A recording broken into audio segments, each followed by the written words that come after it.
और इस बीच आपको बता दें, सीएम योगी आदित्यनाथ का बड़ा बयान। उन्होंने विपक्ष पर जोरदार हमला किया और कहा कि ऐसे विषधरों को कतई वोट मत दीजिए जो भारत माता की जय बोलने में संकोच करते हैं। यह बड़ा बयान योगी आदित्यनाथ की तरफ से दिया गया। उन्होंने कहा कि ऐसे विषधरों को कतई वोट ना जाए जो भारत माता की जय कहने में संकोच करते हैं। वंदे मातरम का गायन में जिनको तकलीफ है, ऐसे विषधरों को वोट कतई ना जाए। योगी आदित्यनाथ की तरफ से विपक्ष पर यह जमकर करारा प्रहार किया गया। सीएम योगी आदित्यनाथ ने विपक्ष पर निशाना साधा और कहा कि वंदे मातरम के गायन में जिनको तकलीफ है, जो भारत माता की जय कहने में संकोच करते हैं, उनको वोट कतई ना जाए। सुनिए क्या कहा।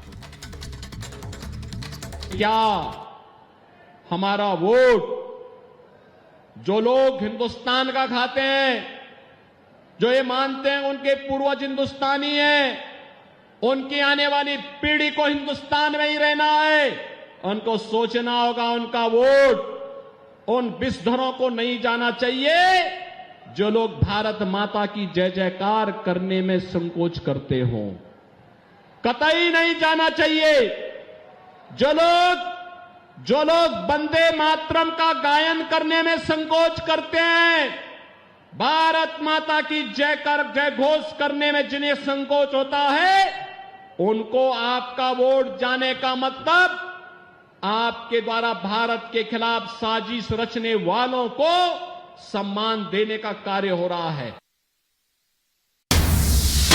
वक्त बड़ी खबर आप तक पहुंचा देते हैं। पूर्व सांसद धनंजय सिंह की जेल बदली, बरेली जेल शिफ्ट किए गए धनंजय सिंह। भारी सुरक्षा के बीच ये जेल बदली की गई है। इस वक्त ये बड़ी खबर हम आप तक पहुंचा रखे हैं। आपको बता दें कि लोकसभा चुनाव के बीच जेल में बंद पूर्व सांसद धनंजय सिंह को लेकर यह बड़ी खबर निकलकर सामने आ रही है। तस्वीरें इस वक्त आपके सामने हैं। भारी सुरक्षा के बीच उन्हें अब दूसरी जेल में शिफ्ट किया गया है।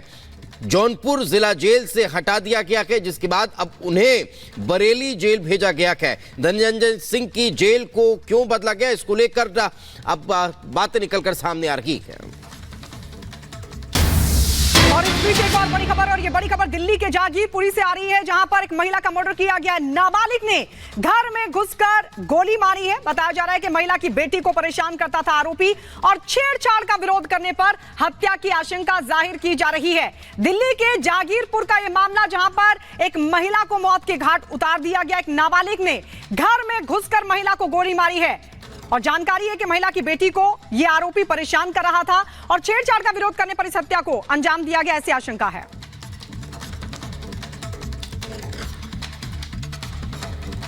सर मामला ये था कि हमारी गुड़िया को परेशान करता है, ये हमारी गुड़िया को परेशान करता रहा और यही कंप्लेंट हमने अपने थाने में दे दी, लेकिन इन सब चीज़ों का रिजल्ट कुछ नहीं निकल रहा था, तो हमने लास्ट में आके अपनी गुड़िया को हॉस्टल में डाल दिया। अब जब से गुड़िया हॉस्टल में गई है, इसकी माँ और ये मेहताब दोनों हमें मिलके धमकी देते रहते थे, कभी मेरे को, कभी भतीजे को, कभी लड़की पापा को, कभी मम्मी को, सबको देंगे, उसके चाचा को भी, कि हम तुम्हारे में गोली मार देंगे, नहीं तो हमें लड़की बता दो कहाँ है, क्योंकि हमने किसी को भी नहीं बता रखा कि लड़की है कहाँ पे। बस सिर्फ ये इनकी रंजिश थी कि या तो इसको बता दो कहाँ है कहाँ नहीं। तो आपने शिकायत करी इसमें? पुलिस में शिकायत? पुलिस में हमारी FIR थी, FIR सब कुछ हो रखी है। पुलिस वालों ने एक ही जवाब था। अब FIR में करीबन मेरे हिसाब से 20 से 25 दिन हो गए। उसके बावजूद भी हमारे पास धमकियाँ आती हैं, माँ के नंबर से, कभी किसी के नंबर से, और उसने एक ही बात बोली थी कि घर में घुसड़ के हम गोली मार देंगे। उसने अपना काम पूरा कर दिया सर। ये बात हमने थाने में बताई थी कि सर हमारे पास ऐसे धमकी, माँ ऐसे बोल रही है और लड़का ये बोल रहा है कि बाप को बीच चौराहे पे मार देंगे, और उसने एक काम भी करके दिखा दिया।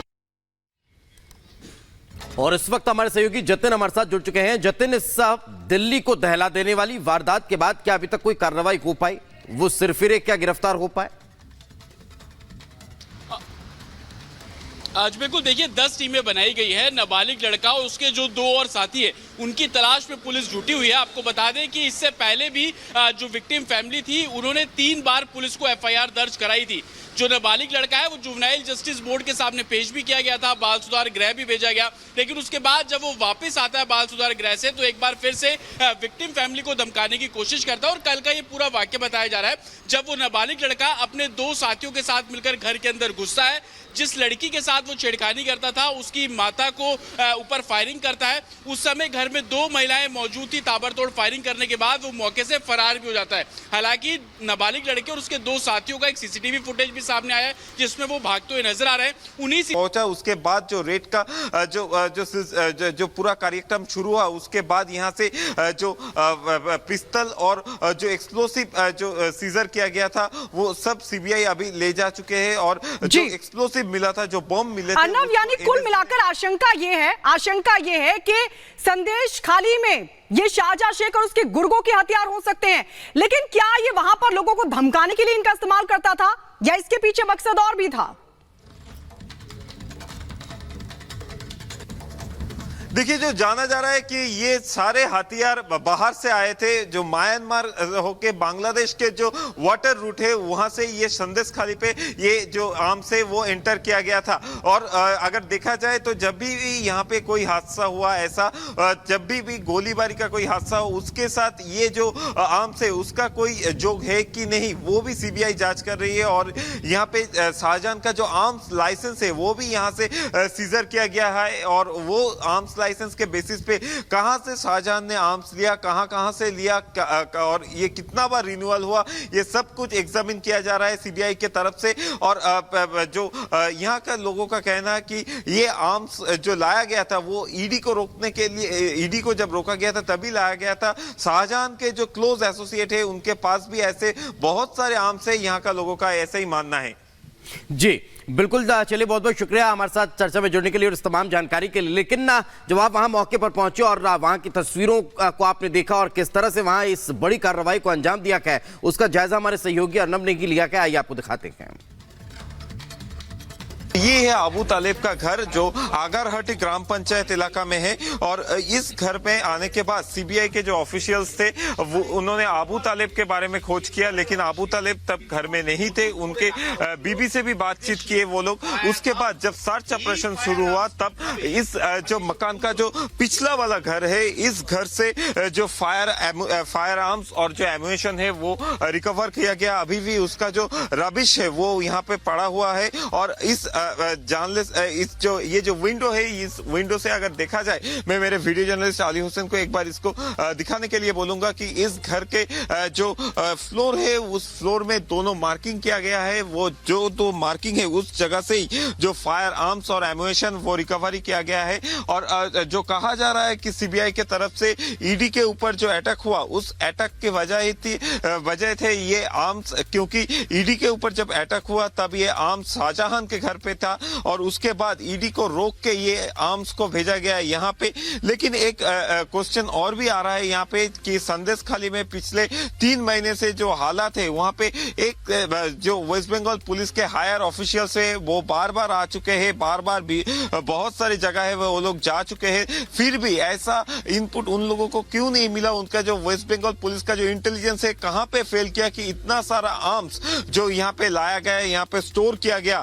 फिर हमने कल देखा कि सीबीआई के 10 ऑफिशियल्स के जो टीम है वो टीम आया इधर, फिर रेड ऑपरेशन स्टार्ट हुआ, फिर एनएसजी को बुलाया गया और इस फ्लोर से जो एम्यूनेशन है और जो फायर आर्म से सब रिकवर किया गया और जो एक्सप्लोसिव था उसको भी रिकवर करने के बाद यही बगल में जो यहाँ पे जो वाटर बॉडी है वहां पे डिफ्यूज किया गया। और अभी भी जो सीबीआई की तरफ से कहना है कि शाहजहां शेख का जो डॉक्यूमेंट्स यहाँ से सीजर हुआ है उसमें उनका जो आर्म्स लाइसेंस है वो आर्म्स लाइसेंस अच्छी तरीके से एग्जामिन किया जा रहा है, क्योंकि शाहजहां के ऊपर बहुत सारे जो फॉरेन आर्म्स है उसका जो तस्करी करने का भी आरोप है। तो ये आर्म्स का जो लाइसेंस है उसके उसको यूज करके ऐसा कुछ किया है क्या शाहजहां ने, वो भी अभी सीबीआई एग्जामिन कर रहा है।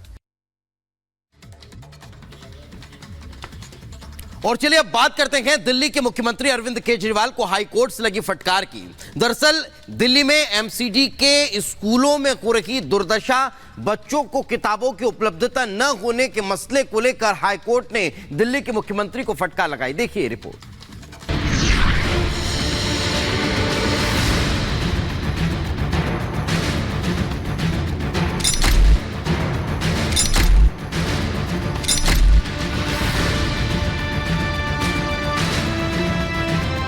क्या दिल्ली के सीएम केजरीवाल को सत्ता की चाह है?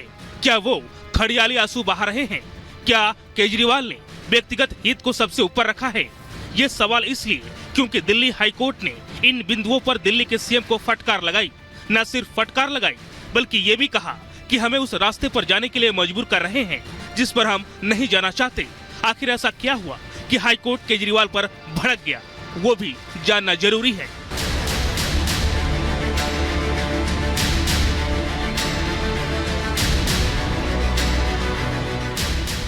छब्बीस अप्रैल को हाईकोर्ट में उस जनहित याचिका पर सुनवाई हुई जिसमें आरोप लगाया गया कि दिल्ली नगर निगम और दिल्ली सरकार के बीच आपसी खींचतान चल रही है, जिसके कारण एमसीडी स्कूलों में पढ़ने वाले 2 लाख से अधिक बच्चों को किताबें नहीं मिल पाई। छात्र मजबूरी में टीन शेड में पढ़ाई करने को मजबूर है, जिस पर कोर्ट ने नाराजगी जाहिर करते हुए कहा कि दिल्ली में हालात बहुत खराब हैं और एमसीडी के तहत लगभग हर काम ठप पड़ा है। हमारी शक्तियों को कम आंकने की गलती नहीं की जाए। इसके साथ ही कोर्ट ने दिल्ली सरकार को फटकार लगाई।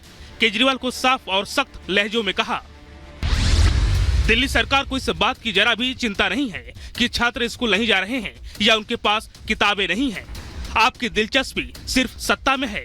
कोर्ट ने कहा, यह सत्ता का अहंकार चरम पर है। गिरफ्तारी के बावजूद उन्होंने इस्तीफा नहीं दिया। केजरीवाल ने राष्ट्रीय हित के ऊपर निजी हित को रखा।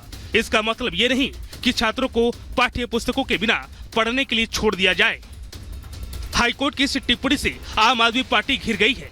हाईकोर्ट ने दिल्ली के मंत्री सौरभ भारद्वाज पर भी तीखी टिप्पणी की और कहा, सौरभ ने छात्रों की दुर्दशा पर आंखें मूंद ली हैं और घड़ियाली आंसू बहा रहे हैं। एमसीडी स्कूलों में किताबें नहीं मिल रही हैं। दिल्ली में हर काम ठप पड़ा है और हालात बहुत खराब है। आपने कहा कि मुख्यमंत्री की हिरासत में होने के बावजूद सरकार चलती रहेगी। आप हमें उस रास्ते पर जाने के लिए मजबूर कर रहे हैं जिस पर हम नहीं जाना चाहते थे। दिल्ली हाईकोर्ट की टिप्पणी पर आम आदमी पार्टी की तरफ से भी जवाब आया है। आपने दिल्ली के एमसीडी स्कूलों की दुर्दशा के लिए एलजी को जिम्मेदार ठहराया है। कहा, एलजी ने गैर कानूनी तरीके से मनोनीत पार्षदों की नियुक्ति की। गैर कानूनी तरीका अपनाने से एमसीडी की स्टैंडिंग कमेटी नहीं बनी। स्टैंडिंग कमेटी नहीं बनने के लिए एलजी जिम्मेदार है। स्टैंडिंग कमेटी न बनने की वजह से एमसीडी का काम रुका हुआ है। स्टैंडिंग कमेटी का मामला सुप्रीम कोर्ट में विचाराधीन है। फिलहाल पूरे मामले में कोर्ट ने दिल्ली सरकार को 2 दिनों में जरूरी कार्रवाई करने का आदेश दिया है। कोर्ट ने कहा कि सोमवार यानी 29 अप्रैल को मामले पर फैसला सुनाया जाएगा। Bureau report, Republic Bharat.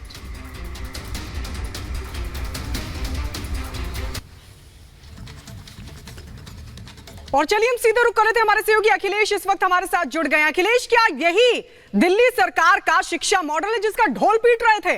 मतलब 1-2 नहीं बल्कि 2 लाख बच्चों को किताबें तक नहीं दी गई और सख्त टिप्पणी कोर्ट की तरफ से कि आपने सत्ता को सर्वोपरि रखा। देखिए, ये टिप्पणी जो